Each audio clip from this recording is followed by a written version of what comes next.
Hakuna mwanaume anayechunika. Yaani kama wewe ni dada unanisikiliza, kodi inakopa. Hakuna mwanaume atakuja kukuambia hii kitu.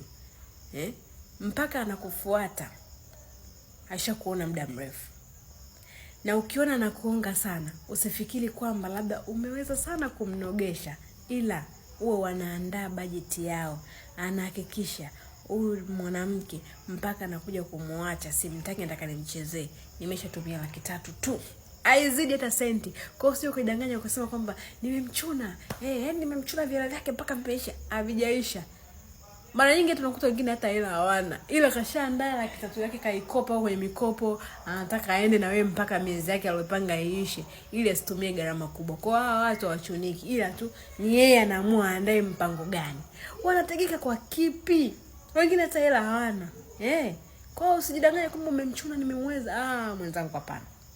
Watu wengi wanaandaa bajeti yao mapema, hakikisha bajeti inaisha. Yaani mpaka bajeti yake inaisha, kitumbua kashakula, kila kitu kimeisha. Kodi hiyo chukua.